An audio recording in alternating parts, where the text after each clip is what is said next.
So I'm on top of the little pass, hardly, it's not even a named pass, on the road to Plain between Leavenworth, Washington and Plain. Just kind of out exploring. The old work truck, coming back from a meeting. So I'm at the very last of a bowl of Crooner's blend, which was the cubed burley and deer tongue mixture. Boy, that deer tongue just has a really distinctive herbal kind of a note. It was Bing Crosby's favorite mix, apparently. Is it good? I don't know.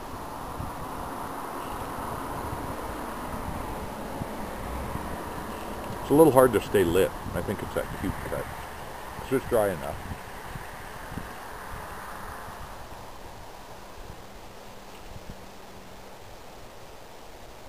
It's a little harsh. I'm not really feeling a lot of tongue bite, but yeah, it's a little harsh.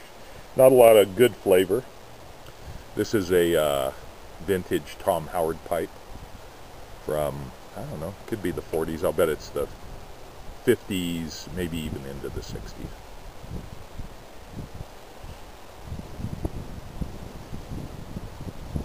A little cool. It's gonna rain.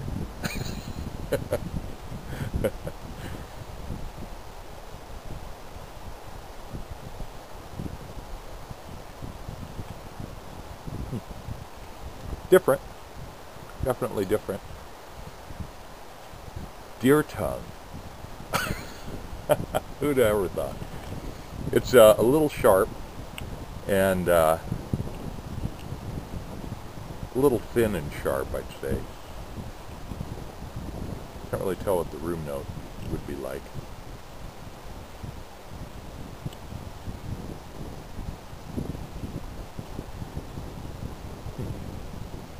Always got to try something new. So anyway, on my way back to Seattle. So we're atop Stevens Pass. That's the ski area over there, shut down last weekend.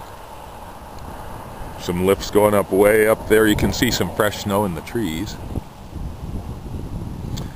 I picked up a hitchhiker down below there, and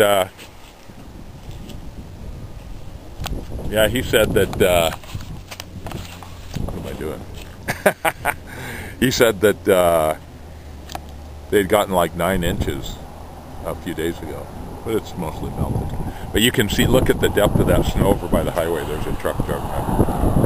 Wow, that's a lot of snow. I'm just finishing up this bowl. A little breezy up here. Quite nippy, actually. And it's snowing a little bit, kind of snow mixed with rain.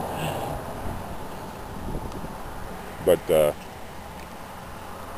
Crooner's blend. That's what Doug Owen calls it. I don't know where it comes from. No, what the tin name is, but that's his. He packages it as a bulk. I mostly wanted to try the deer tongue, but you know, the burley's not as bad as I thought it would be. I've just had some pretty bad experiences with burley. I did notice the nicotine though. Kind of gives you a little dizzy spin. So, but yeah. So this, I was kind of following the BNSF main line up here, up Chumstick Canyon, and then it went through a tunnel and then came out over on the, oh, I don't know, the riverside, and then came up and entered the Cascade Tunnel. So the old line, though, went up over those mountains over there, and it was the Great Northern Route then, and it's storied for the worst avalanche fatality, certainly in Washington history. I don't know, maybe in U.S. history, who knows. Back around the turn of the century, there was a train waiting. The tracks were blocked by slides, and they were kind of sitting outside of a snow shed and the slide poured down. People were on the train because it was warm. Probably coal-fired. There might have been some steam. I'm sure they kept the engines puffing. And so the cars were warm, and people felt pretty safe, I think. And then the slide came down and just wiped them all out.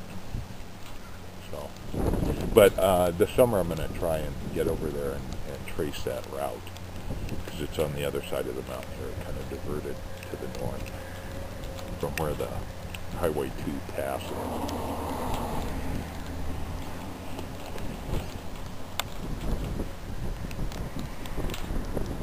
So what was Doug telling me about Crooner's plan?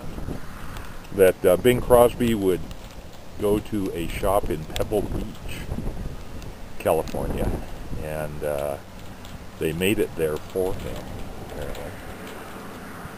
And a couple times a year he'd call ahead and they'd make some up and he'd pick it up.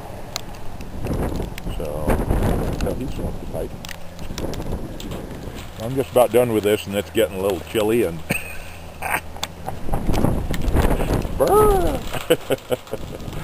so I'm going to get back in the truck and head on my way. Rejoin the Seattle hustle. Eastern Washington is turning more to snow than rain right now. It started in Wenatchee, and it just kind of traffic just kind of pushes. So down Stevens Pass.